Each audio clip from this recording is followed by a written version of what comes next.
just want to make sure that everybody knows where to enter your numbers. Is everybody actually doing that? Does anybody have any questions as far as that goes? Because I sent an email out to my team with the numbers and a link to see where we're at. It's real time. It gets refreshed like every minute or so. And there are a few people that have forgotten to put in their numbers. So obviously on our system, but make sure you reach out to me if you don't know where to do that. I think that's half the battle. I think knowing is. I think we're doing as well as we're just putting them in. Right. Fair enough.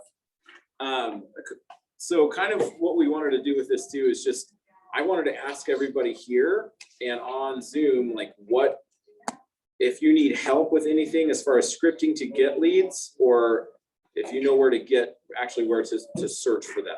I know that sounds really stupid, but wanted to go over, and this is why we brought Abe, because he's the master lead generator for leads too. So do you want to kind of talk about what you're doing to get more leads? Yeah, so we were kind of brainstorming a little bit. I wish, well, what I want to do is start this again in like 90 days, because I don't think I've ever like prospected somebody and then signed an appointment and then had it all closed like in one day. Like it takes a while, right? So we have to look at like, what are we doing today that's going to generate money or business in 90 days? Because almost everything you do in this business today is going to show up 90 days later, correct? So I got a listing today and I met this guy back in January. So I'm like, oh, that's like spot on. Like it's literally 90 days, but then that's just starting it. And now it's like, it's probably going to take another 60 days. To get ready. What is it he has to get ready? He's got some things throughout the house. He's got like pianos and like, Okay. just like general tidiness of family members. Unfortunately, there was a family member that passed away. So Okay. it's in a trust. So they've got family members, other heirs picking the items, kind of things like that. Okay. So So it's not, you don't just go get the listing appointment and then just list it the next day. those are sweet, but like they don't like always happen, so. Okay. Yeah. So that makes sense too. I mean, another thing that I wanted to kind of see is like, what are you doing for lead generating? Like, how did you get that lead? Mhm. So our team is pretty active. This was an SOI lead. So somebody William had worked with his mom almost 15 years ago, and then she passed away, and then I think she put it in her, it wasn't in her will, but essentially like she had a card or something. I don't know. Oh, no way. I don't know how it like eventually came back to us, but she's like, if you're gonna sell, go through William. Oh, that's So, awesome. yeah. So the database was big. So I think when you said everything you do today kind of, well, this is kind of the general rule, like happens, like comes into fruition 90 days later, it could be even longer. That's a minimum, Forever. right? Yeah. So if you door knock and you come across someone who I've actually door knocked, and it was my first time door knocking, and the woman answers the door and she looked at me like I was a ghost. And she's like, I literally just lost my job an hour ago and I can't afford to be in Harvard Yale. So I'm like, I am your guy. And so, I spent an hour in her house. She showed me all the remodels, everything. And typically on that one, I mean, we would have been 60 days to rush it, to get it done, to get to sale. So I think you're right as far as this listing competition goes, even though it is taking 2 months, anybody who just hit the pedal at the beginning of this might not even get a listing until it's over. Yeah, I mean, or at least close it. Let's say. Right. So I mean, to win this competition, you kind of focus on the listing appointment, right? And Yeah. then lead generating. Yep. Right. So who out there actually door knocks? It's a loaded question. A little bit. good for you guys. Yes, it's yes or no. So you did. So you Yeah, I have. Okay. How's that going? I haven't gone in a couple weeks, but it went good. Like, I feel like with door knocks, you're guaranteed good conversation. No one slams the door in your face. I haven't had it happen. No guns in your face. Yeah. No one pulls a gun. Okay. But I went through 25 houses and had 15 contacts. Didn't get any leads out of it, but 15 contacts in how long? a little over an hour. An hour. Okay. So I mean, that's actually pretty good. What is the stat of contacts? The statistic for how many contacts per one deal? Isn't it around like 100 contacts? You should be able to get 3 deals out of that. It depends on the source, right? In a lot of situations. True. I'm curious, so having 15 conversations on 25 doors is actually really good. So out of those 15 conversations, do you remember how many were receptive, either knowing what their home's worth or having just a real estate need? None of them wanted to even know. I was just trying to agree, because what I did was pull up, there was 2 properties within the area that were listed for sale. So I did just a quick little CMA for those, just to have the information. And no one really, it was kind of weird. No one was that curious about it. But I had a couple, I had 3 people that asked for my business card without me even offering it. And told me that they would obviously pass along the information. But I don't know if it was helpful too. I went at 4 o'clock instead of middle of the day or anything. So it seemed like I got more. I actually talked to 3 people that were just pulling up into their driveway. So it was perfect. Just wait. It was kind of great. Yeah, you see him pull in, it's Yeah. sprinting. Yeah, hey, I get their door for them. Yeah, Let the card please. go. And then throw in your business card as they go in. Yeah. Let me help you out. You need bringing groceries. Right, yeah, bring the Yeah. groceries. Yeah. Well, I think to go off of that, I don't personally do a whole lot of door knocking. I don't love it. I've had good and bad experiences. Maybe it's some limiting beliefs, but I do know that when I do door knock, it's typically around open houses. So I have maybe a reason to be there, I guess. But as soon as I get their information, then it's okay, now what do I do with it? Now it's we need to get that in the CRM. And then now we need to have a follow-up plan to make sure that I'm staying in contact with that person. Because I'm under the old school thought, it's you either buy or tell me to die kind of thing. I'll keep follow up with you until you get a restraining order, essentially, right? Politely, okay? But we just don't know, because we're going to be on their timeline. They might be 2 years out. That might be their horizon. So we just have to make sure we have a system where we can put them into the CRM and then continue to follow up with them until they are ready. And then by that point, they're dude, this guy's been here for 2 years. He's going to probably do a good job at this point. Yeah, and I don't know if the reason why I didn't have anyone ask values or even interested in it, because I just came up with the idea that I had buyers already. I missed out on getting our offers set on those houses that were listed. Got it. So I presented it that way, kind of do you know anyone else in your neighborhood that's looking to buy or sell? Yeah, kind of thing. So, But to piggyback on that too, what is the percentage? 80% of real estate agents fail in the follow-up, but that's where it's made. How many times do you walk? That one woman I talked about who lost her job that day, she didn't list her house with me. It sounded like an awesome conversation and it was going somewhere. She ended up getting a different job, a better job. And it was well, I'm staying, I'm keeping my house. And then it's, but obviously I was following up. So that's another point to think about. I have a question. I'm curious on both of your guys' sides. I heard the phrase before, 100% of the people you meet will eventually be a lead, right? So it kind of helps us see things a little bit differently, and it's in the follow-up. Let's say I'd like to hear, based on getting a lead, let's say a lead through, I used Sierra before, just a lead generation service, either online, Facebook lead, things like that. Yeah. I'd like to know how often, how many touches or follow-ups you make with a lead. And let's say also in a situation where maybe we're talking about door knocking, or you meet someone at a gas station, or you meet someone at a party and they have a need, how often you may follow up with those leads. So what does your follow-up plan look like? Got it. You can go first. Oh, you and want then I'm just going to copy it. So that's what I do too. So first of all, I want to have a meaningful conversation, because I think that meaningful conversation is going to give us an idea about where they might be currently. We don't want to treat them like they're ready to go when they're just not. So we don't want to overwhelm them, I guess.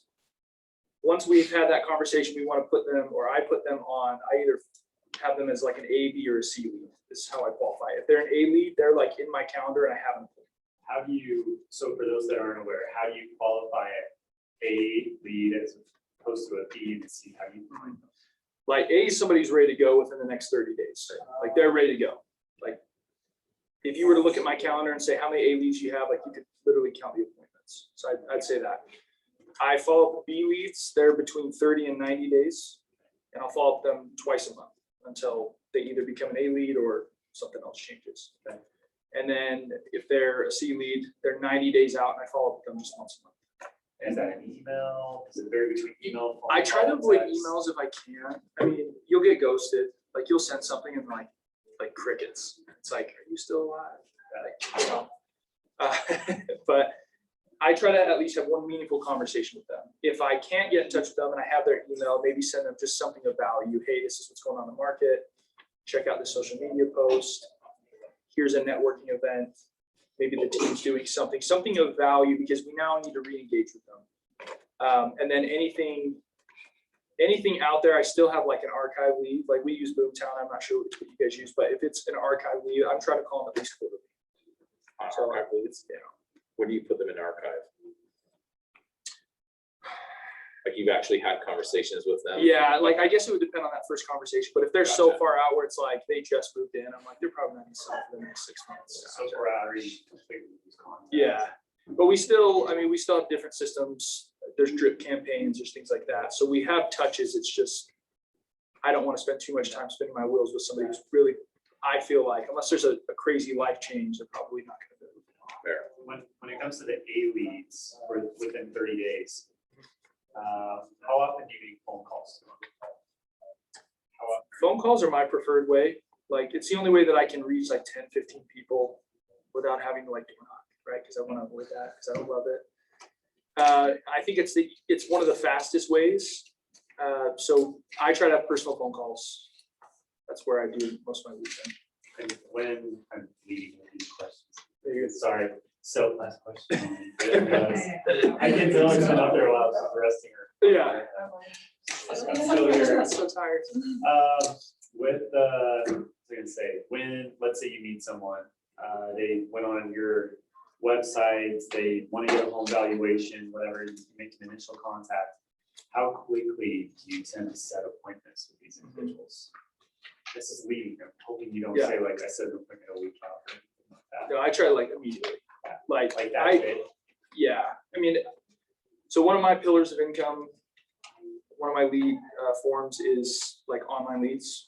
That's just one of them, whether it's social media. So if someone says that they want like a CMA, like I try to get to their house within 24 hours. Sometimes that's not fast enough. Like honestly, it's like I've literally shown up to houses and someone's already in there. It was 12 hours, you know? So I try to get there and do at least a packet drop and an introduction within 24 hours. In that packet's a standard listing packet, or do you put a CMA in there as well? I try to do a general CMA, and then Okay. if I can go through the house, make some tweaks. Gotcha. And, yeah. Okay. So, Yeah, so we do web leads as well. Barack and I, we're on our site, Search Utah Homes, searchutah.homes.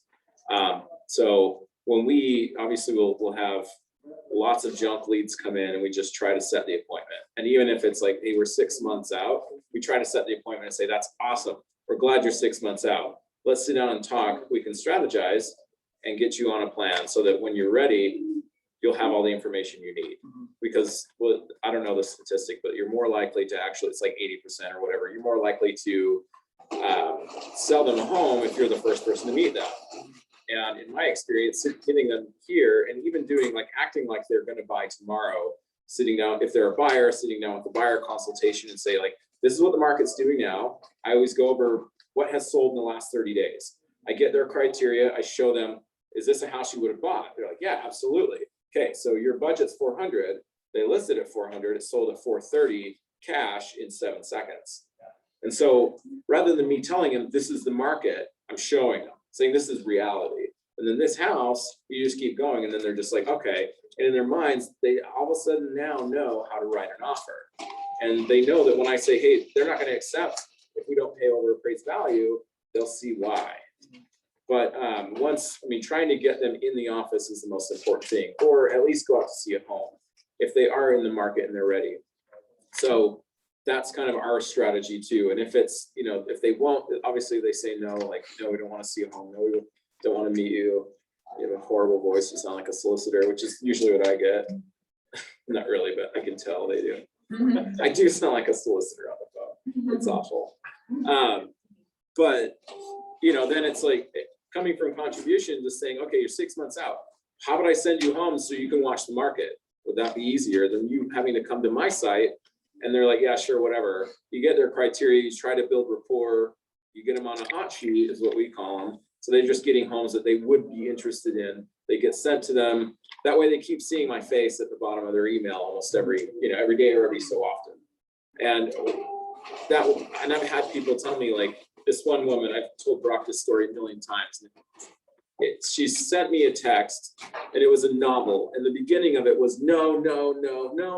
Next line, no, I am not buying a house. I'm not selling my house. We have too much work to do in this house. There's, it's not even ready to sell even if we wanted to. And it was like I was just like, oh my gosh. So I'm just like, hey, that's awesome. Like, let's chat when you're ready. And then she just kept going about how bad her house is. And I'm like, send me a picture of this countertop you hate so much. She burnt her countertop putting a pot down on it. And I'm just like, that's not going to keep you from selling your house in this market. It's like, oh, it will. The next day, I'm not joking, the next day, hey, I know this is just for fun, but can we look at this house? Yes, we can. She bought it. We put her under contract before we're even on the market. And that is like a success story, but we were done in about 60 days.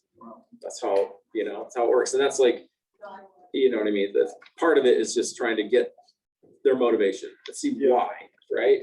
Because everybody, like, when I bought my own house in November, I'm in this industry. I've sold over 50 homes. I literally didn't even know what I was qualified for. The amount that I thought I was qualified for was like 100,000 less. And I'm just like, I talked to people don't know unless you actually have talked to a lender, or unless you have met with Abe and he tells you how much your home's worth. You don't know how much your home's worth. You're going to say, oh, the neighbor sold it for this much. Yeah. Well, do they have more acreage? Do they have a better house? And asking the right questions, right? So. Your hand was, Yeah, Do you remember? I do. it's been so long. Right. So you were talking about reaching back out for like a B lead, like maybe someone who's, a few months out. You were talking about reaching out with like meaningful information or Yeah. conversation. How do you develop that and what kind of information are you giving them? Like the content. Yeah, how are you reaching out? 'Cause sometimes So, they want to, but- One of the simple things so if you go to like the statistics on the MLS, like Yeah. for example, if I have a seller in Saratoga Springs Mhm. or Harriman or wherever it is, something very central, Yeah. and they're like still on the fence about can I sell? If you go into like the statistics and just daily snapshot, even daily snapshot, that's like a really good one. It'll show last year's inventory versus this year. Yeah. So when it shows like a 75% decrease, and those are like real numbers, they're like, and you send that to them, it's like, hey, just wanted to let you know, this is what's driving the higher prices. It's this supply demand issue that we're having. Just wanted to send it to you, was thinking about you. Yeah. Maybe you see something on social media, it's like, hey, I hope the kids won their soccer game. Very simple, Yeah. but something like that that you can put in front of them, they're like, huh. Like, okay, and they'll look at it, they might not respond to it, but they'll probably see it. Right. And you just do that again Would you repeatedly. call with that I'm information? calling, Yeah. like, so I'll call and then I'll do one of two things. So if I call them, I'm letting them know, hey, I'm about to send you an email with this information. If they Okay. don't answer, I'm leaving them a voicemail, hey, I'm sending you this information. So I'm still sending it to them. Yeah. Do you know what I'm saying? So you're Yes. trying to back it up with, yeah. That help? Yes. Okay. Someone say something. Or someone is. I need to speak over this. Okay, yeah. Oh, no, I'm like half bodied. Yeah. Great. Yeah. Go ahead. Do you do social media? Who likes to do social media stuff? Yeah, Who does it? Who likes it? I'm starting. okay, good. Do social media stuff? Okay. I go in waves where I start. Oh, yeah, story of my life. Oh, yeah. They're like, you're so active, and then they're like, you're dead. Yeah. Yeah, I know, I get it. Consistency is Yeah. not there. Consistency is huge. I use, what is it? It's just like Adobe. There's like it's like Adobe Photo. It's like not even the best thing, and I try to like play with stuff. But if I can like make one post a day, whether it's a new listing or an under contract or something like that, something to just at least make it known. I get at least people responding saying, hey, tell me more about this house or something like Yeah. that. So that's just one form. Again, maybe door knocking's your thing. Again, I Yeah. don't like door knocking. So maybe social media is something that I spend more time with. Yeah. So, One of the things I wanted to kind of bring back to this is, I mean, we're wanting to win this competition with listings. And so obviously we talked a lot about buyers, and the way we are lead generating on my team is it's buyer heavy. But if they already own a home, obviously they'd be a seller as well. But everybody you talk to, I think that woman from Georgia, she was talking about, somebody asked her, like, when do you ask for a referral? And she's like, the second they feel good. It's like the second they say, like, we're under contract, who do you know? Like, how happy are you right now? You're under contract. Did I do a good job? Yes. Who do you know? Right? And I was doing a walkthrough on Sunday, and the buyer's dad was talking to me. He didn't speak English very well. I need to talk to you after this, by the way. And I totally forgot. And he was really standoffish because not a lot of people trust us. But I was asking him some questions because he's bored, and he's just like, it's like, yeah, we're about ready to sell our house. Like, well, why didn't I have this conversation before? I've known these people for now a month and a half. Like, those are questions we need to ask. Like, who do you know that's looking to sell? Who do you know that's looking to buy? And part of, I mean, that's like in the referrals, like obviously past clients and whatever you can reach out to, but the people you're working with, like, you can't ask them too much unless you're really doing a horrible job or they really don't like you. And why wouldn't they? If they're still working with you, why would they want this same experience to be with somebody else they know, right? That was Going with referrals, there's a couple rules for me. There's something about when we ask for a referral, do you know that individual that's gonna refer you like 3 people, 4 people? I call them the golden goose, right? Yeah. They're at the top of your top 50, like the people you do everything for when you're tracking that information. But I think there's like some rule we have deep down. When we ask for a referral and they give us someone, we just stop at that. I started to say, who else do you know? And these individuals that think along these lines will say, oh, well, let me think. Like, there's also so-and-so. And typically these individuals talk to everyone. They're the ones that, you know, I had one woman that she led, I don't know, this like association of women, and she would talk to people in the grocery store all the time. And she's just one of those, I can never do that. But she would just say like, oh, you're getting this. I love those. Like one of those types of people. But yeah, make sure you don't have that unspoken rule where it's only one referral. Yeah. Usually if someone is that willing, if you just met them to give you a referral, they have no qualms about letting you know about other people. And then the other thing is, it doesn't have to just be through real estate conversations. If a lot of times we frequent the same businesses. I learned this from a top agent in Southern Utah with DRA. He has the expectation, if I do business at the same mechanic, the same oil changes, he goes local as often as he possibly can. And he'll straight up tell me, he's like, I'm in here all the time. I'm in the people business. Do you know what I do? My expectation is I'm going to drive as many people your way as possible. Can I count on you to refer people to me? And he has that expectation in place. So remember, it's like within your own circles, it doesn't only have to be with someone that can door knock or a lead or someone around real estate, relationships wise, like just tell them, right? I start with my sphere of influence.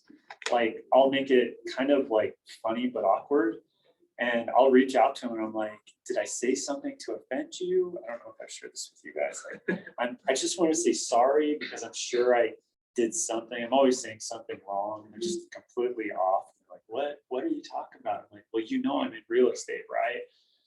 They're like, yeah. I'm like, you've never referred me anyone. I'm sure I've offended you at some point or something like that. And so they're kind of like, but they know that's the expectation. Like when you talk to someone, like help you out, like send someone my way because I'm helping you. That's true. Well, I think we're an industry that gets that. Like I have a brother, I have sent him tons of business. Yeah. He's like, what do you want? It's like, oh, okay. You know, it's just, it's kind of innate in our business. Like we want to help and support other businesses. And sometimes we have to teach them how to support us. So why don't we open up to the floor and see, because I know we talk about like listings and like, I get it. But what are we seeing in the market? What are some challenges that we might be having? What are some things you guys want to talk about? Anything? You said you're talking about So social many media. things, but yeah, I don't know, something that I've struggled with a little bit, especially with maybe a case of door knocking or maybe a lead that we've gotten from online is getting that appointment, like getting to the CMA and then building that rapport and that level of trust there and then to have them move forward with me, if that makes sense, because I am coming in as, like, that's my first time meeting it. They're not in my SOI, we don't know any of the same people. And obviously, everyone has different levels of comfortability with building rapport with new people. But I would just say, like, tips for like building trust with them in that first meeting that they are willing to move forward with this with you. Like at a listing appointment? Yeah, Okay. where maybe that it's a web lead or something. Yeah. And you've come to them as a salesperson and you're then trying to like build that relationship there. Does that make Yeah, sense? that's a good point. Yeah, sure. What's up? Wait. do you So want me to I'll go say- first. Please. One of the things that gave me confidence was really understanding contracts. Like Yeah. when you really sit down and go over like the exclusive right to sell, when you really understand it and you're able to explain it to them, it's gonna build trust. That's kind of like your crown jewel document, but before you get there, you gotta know the wire fraud. Like it's really just helping them understand like the MLS exclusion form, just some of those pieces, if we can like confidently convey that to them, what that's about, I think it's gonna help, because you're right, you are showing up in their house and like they've never met you before, like, and now you gotta not convince them, but you really need to help them understand that like you're gonna guide, like it's gonna be okay. Yeah. Like I know it's gonna be scary, but like I'm gonna hold you and we're gonna Yeah. walk through this together kind of thing. So that gave me a lot of confidence. It's like really understanding the contracts. So if they come up, you can actually talk to them, I think, at a higher level. Yeah. Do you want to add to that? Did you have something? Yeah, I mean, with that, I mean, how many people have literally know every section of that, of the listing agreement, or the exclusive right to sell, or even the contract? I mean, once someone calls you once and says, hey, on section 8.2 of the rep sheet says this, and you're like, right, yeah. Where is that, you know? But if you can rattle that off, especially to someone who's like, not testing you, but a seller that knows that like there's a lot of liability here. And you know, without having to like turn that back and say, this is what this means, like that shows your confidence. It shows that like like legally you're going to represent them to the fullest. Yeah. And then B, like you've done this before. Like, I mean, if you haven't, just so you Yeah. know. So we're gonna say something. Can you hear me, Dustin? Yeah. Yeah. Hey, Levi. Hey, Levi. That's Levi. Hello, guys. So I set a few appointments and I let it destroy me because they bailed on those appointments, right? Sure. And can you guys hear me okay? Yeah. And I kept telling myself like, oh, Levi, like you don't want to follow up, like they don't care. If they care, they would have done the time. They would have been there, yada, yada. And so I got the book, I can't remember what it's called, something no. I got it right here because I was reading it. Oh, Go for No. And it said something that I loved so damn much. And it said fail immensely. So instead of thinking, well, how do I become more confident? It's like, how many fucking times can I fail before I get this shit on lockdown? And so with it, I called them back and I was just like, you know what, I'll look stupid. I'll make some funny jokes about just being the salesman. And it's crazy because two of them, the only two that I wanted to call back, they both set appointments with me. And so I think a big thing like I'm learning, and I can just share this, instead of looking at how do I become confident, how do I fail enough time that confidence will be there because I will fix it and I will make it better. Does that make sense? Yeah, absolutely. You do, one thing that's important that Levi's doing here is sometimes we're just stuck in that, remember in the book, the 12-week year, the valley of despair. This is the worst, like things like that. But Levi did something, he stopped and he evaluated this and he said, what can I do differently here, right? And where a lot of people, it's just true. A lot of people would say, oh, they no-show me. Go to the next person. I hope they don't no-show me, right? We have to stop and evaluate, how am I responding to these situations? What is my tactic when I reach out? He has the classic tactic. I know I'm being the annoying salesman. And then usually that works where people get back and they're like, no, you're not. I'm so sorry. You know, things like that. But yeah, it's important. I mean, I know it's just generally speaking, but sometimes you have to evaluate like where you're at, stop and say, what tactic do I need to do differently who do I reach out to and ask what they do to get through this, right?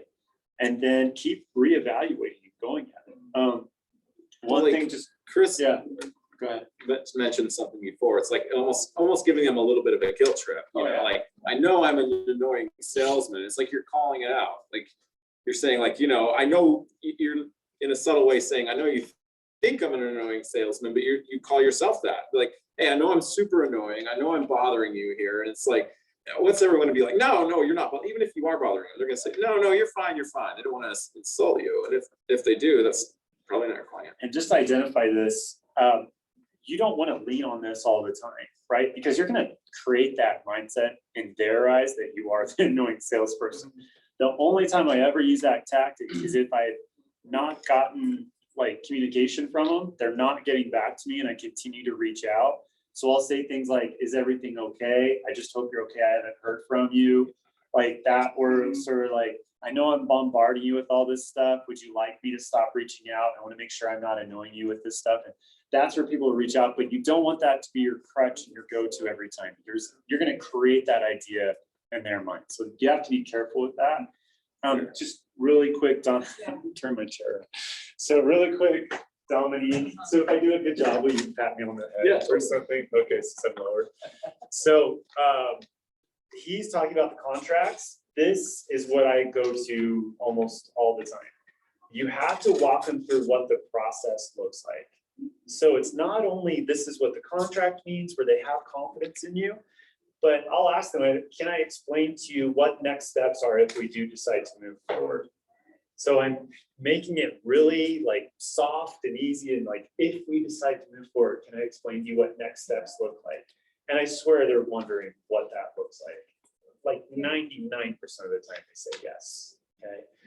So all these qualms and all these hesitations they have about putting their home on the market, it's the same with us. Once you have a plan, that's where confidence starts to come from. Like, okay, it's gonna be okay. There's a plan. And they'll follow you as a leader because you know what it looks like. So I say, if we put the home on the market right now, and I do this as soon as we door knocking, as soon as we finish, I'm gonna door knock 10 doors across the street, 5 next to you, 5 on the other side to let them know about your home coming on market. So we create additional salespeople in the area and they let friends and family know. From there, I recommend that I will have a sign brought out, listing photographer will come out, you know, on such and such day. I'll be here to help you move things around. So are you seeing I'm creating that vision? I'm helping them visualize what it's going to look like. And I actually tell them like on Wednesday is the day I recommend we have the listing photographer out. I know you guys think you have to repaint rooms and do all this stuff. You really don't have to. I even joke about, we'll do the shuffle. We'll take all the junk or stuff in one room, move it into the other room, take pictures, and then move it into the next room for pictures. You know, and then I say, what happens after that is we're going to schedule an open house for Saturday from this time to this time. I need at least like 3 to 4 days notice to really drive the market to it. With the last people I had, I said so we want to make sure we pull in as many showings within as few days as possible. So with your family and dogs and stuff, to do all of that. Then after that, I see us reviewing offers on Monday. Once you find the offer that you like, if there is one, we do this, this, and this. So you can see as I walk them through it, and even this is the day it happens, this is what this is going to look like. Leading up to the contracts, like you should get to the point where like, now we just need to go through the paperwork, right? And so this goes into what we've been talking about.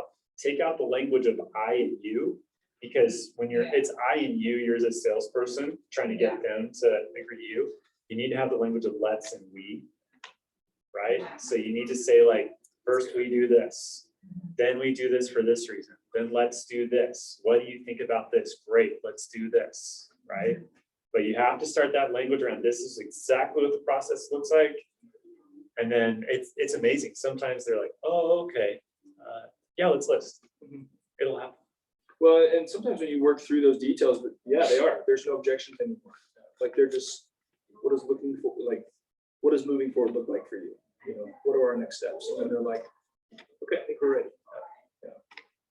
And with buyers, especially if they're worried about searching, you say we don't take an offer unless it's one you like. We set up, the lease back. This is what that looks like. Yeah, So I'm the continuing process. through this is the process. Yeah. And then from there, I door knock areas that you're interested in to pull out other homes. I check with my office and the network of agents we have, pre-listed properties.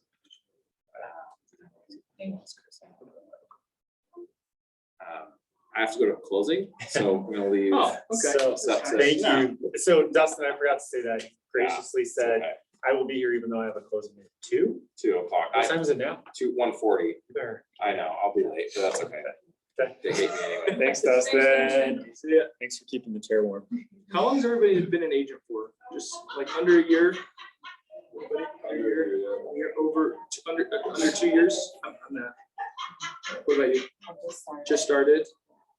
Haven't started. Fairly Haven't new. started, okay. Yeah. Sir? 2005, okay, yeah, that's right. And what about you?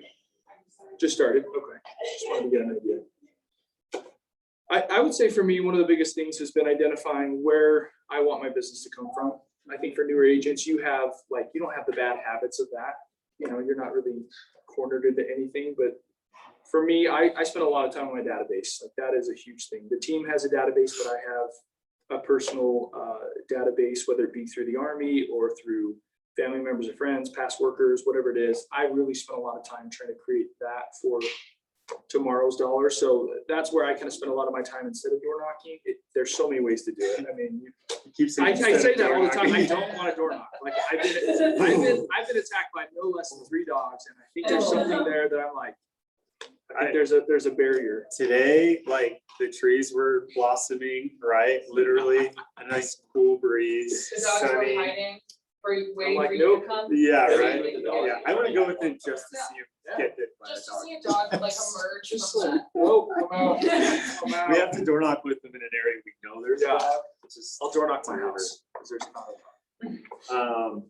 Yeah, so I mean, what things are you guys doing to grow your database? I can share a couple ideas in the way I look at it, but I'd like to hear from you guys. What you talked about, Mhm. the Army, military. Yeah, so I'm still in the reserves. So I have a company of like 40 guys. I've done business with a couple of them, so that's a small little piece, but that can obviously grow to referrals and people moving in and getting orders out. So there's like a big upside there. But I mean, but then again, I don't really network with a lot of charities. Maybe like Lori was one. She did a lot of charity with the Humane Society.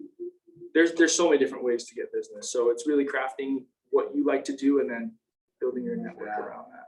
I was just picturing someone joining the military and they're like, I'm just doing it for real estate. Yeah, Not my Join- plan, but it's working. Yeah. So, So I'm using Yeah, this yeah. idea. Yeah. I don't recommend that. There's Like, you want it to be a byproduct. You don't, Yeah. it was a long time. Yeah. So, I break it into 2 categories, my database. So one is based off of starting a relationship based off of real estate. So that can be door knocking. It can be the calls. It can be based off of a lead. It can be based off so many things, but it starts from a real estate conversation. You show up, ask the right questions. Is there a real estate need?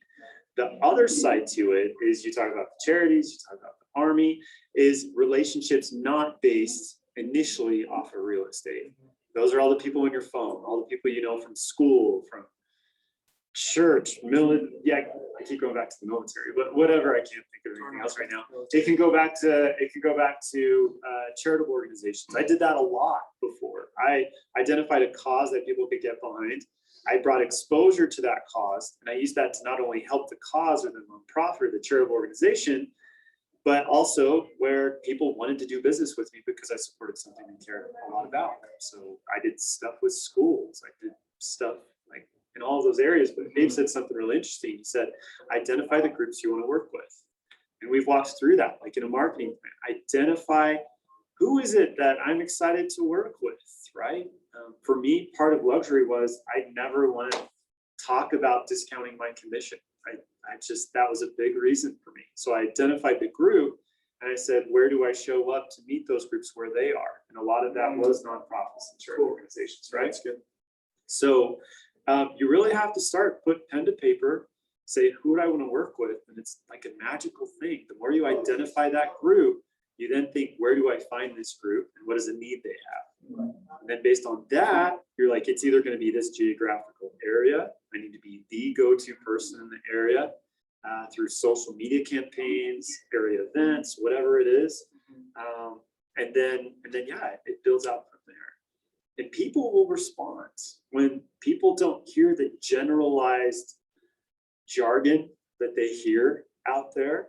And you say, hey, I understand this is probably your first home you're living in. I'm here in the area letting people know about opportunity and the cash they're sitting on to be able to move into a larger home. I see you have like 15 bikes in your front yard. Is that something you need? Right? And then they say, oh, yes, I'd like to know about moving into a larger space. I've identified my group. I've given a solution to an issue they may have because I identified that group, and they respond better to me because of that. And I think we have to serve regardless of the opportunity. So I think the reason you want to work with some of those groups is because you actually like the group. Not what I'm going to get out of real estate, but like I personally like the military because there's wounded warriors and some of these family members that have these like legacy of families who've served in past wars. So for me, that's big. And then if there's an opportunity to represent them, then it's great. So I think that's why it's so important to find something you enjoy. Like, because I'm not going to join like a Harley group. I don't ride motorcycles. There's no reason I need to be on a bike. Okay. I'm happy to help, but like, that's not my charity, right?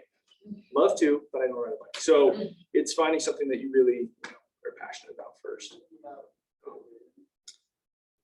Any questions based on that or anything anyone would like to share that's worked for you well so far, or questions that have start those conversations? Okay. I guess I'll just finish with this. Those individuals you do know, and maybe where the relationship isn't based off of real estate. One thing a lot of people, and I've gone through this, where I'm like, how do I get to that place of talking about real estate? How do I not sound like salesy? A lot of this is based on beliefs that we have that just aren't correct. We put ourselves in the same category as that one nephew that's calling everyone and pillaging the family to say like, hey, like, being really pushy and salesy and things like that. Don't put yourself in that category because you're not that person. Hopefully not. Don't be that person. The other thing is when I'm reaching out to these groups, I start with really like, you just need to start a conversation. And there's two places you can start with, like, where do you live? And that opens up a whole conversation. And then you can also ask, I don't even know, what do you do for work? I use that for acquaintances all the time. Like if I've known someone for a bit in a certain setting, but I've never talked about real estate, I start with them. What do you do for work? And within my own like audience that I worked with in business and business partnerships, as soon as someone would say like, I have this business or I'm in sales, like alarms went off, right? It's like CRM. I know, like I need to get my laptop. I'll be right back. No, it was, and then I would ask questions. Tell me more about your business. Like, and eventually I got to the point where I said like, I'm in the people business also. Who can I refer you? Who's your ideal client? And most of the time they'll say like, well, I don't know anyone. I'm like, no, really? Like, who would be the ideal client for you? And then they'll say this, and I'm sincere about this. And I say, okay, let me think about this, or I'll have someone in mind, or I'll use them myself. And I'll say, I'll get back to you tomorrow. I want to reach out to them first. If you don't hear from them by 5 o'clock or myself, please give me a call. I'll give you their info. And unless they're the most narcissistic person, usually they're going to come back and say, well, who's your ideal client? Or who do you like to work with, right? And it's not based off of manipulation or anything. It's just bringing value and training them to look at it the way that I look at it. And it's funny, I purposefully go into who's your ideal client, so they'll ask me who my ideal client is, right? If they know. Yeah. A lot of times people don't think that way, so that's why I ask questions around it and have the conversation. That way we can drive the conversation around what I'm doing, right? But yeah, it's as complicated as we make it. It's just talking to people. Talk to people. Any other questions? I can't think of anything. I'm actually interested. So you've been in since 2005? Yeah. Where would you say a majority of your business comes from? Is it past clients, repeat? A lot of that. A lot of Most people I work with. Okay. Would you say it's probably like 70%, 75, 80% of your business comes from past clients, repeat? 80%. Okay, very good, very good. See, I want to get there. That's the cool part, right? You've been in here so long. People know you do business, right? Yeah. Good, good. I think for me, you brought it up, like, how do you bring up the conversation? I like it when other people bring it up to me. Like, hey, what was that about on like social media? Like, what was that? It was like, oh, one of the things I do, it's called hand in hand, where one of my sellers, they want to get rid of items in the house. And so I like to donate it to my network. So I do like this little hand in hand post, and then like, hey, who needs a piano? By the way, I actually have a piano. So if you guys know somebody who needs a piano, let me know. But it's like, how do we connect now different clients? And then like, how did that happen? Like, what was that about? It's like, oh, I'm helping this guy sell. Unfortunately, he can't use everything. So now we're trying to give some stuff away. Do you know any other charities? So now you've blended. That's the cool part too. You'll blend like pillars of business. And so that's another opportunity. So just be looking for those opportunities. That's it. One thing I hear in that, what he says is he always has a plan around it, right? It's not just whenever he feels like it, getting around to it. This is something he sticks with. For me, when there's nonprofits or charitable organizations, when I was finding someone to work with, I mentioned this to my group, I made it measurable. So I chose 1 to 2 days every week. And today I'm calling this cost that I'm behind. And I'm going to talk to like 6, 7 different organizations, set up 2 meetings for next week. Another day, I'm going to call this other costs. And for me, I built out, again, a system behind it and a process. And for me, it was called Agents of Good. And people could decide which of these causes they wanted to give, a percent of the commission back to. A lot of agents do that. Yeah. But build like a process around it. Don't just like dip your toes or like, I'll try it, but I guess it's not working and not doing anything. Build out a process to it.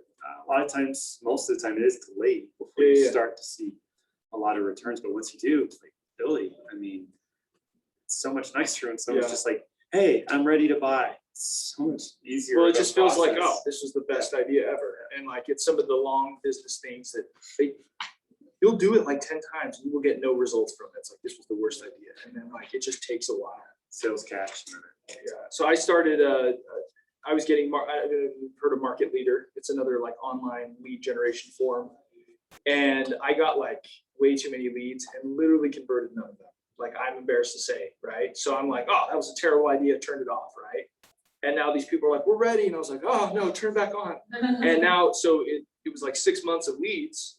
They weren't ready yet. So I was frustrated. So I'm like, that doesn't work. And then now we're 2 months down the road after I've shut them off. And now they're starting to like, the incubation term is like now over. Now they're ready to move into the spring market. I'm like, dude, it's a terrible idea. So sometimes the good things take a little bit longer to like actually develop. So Stick with it. yeah. Okay. Thank you. Yeah, Dave, absolutely. And Whatever I can thanks, Dustin. Yeah. Wherever you are. Thanks for coming, guys. Okay, good. You guys have questions? I'm happy to answer them all you can. Sorry.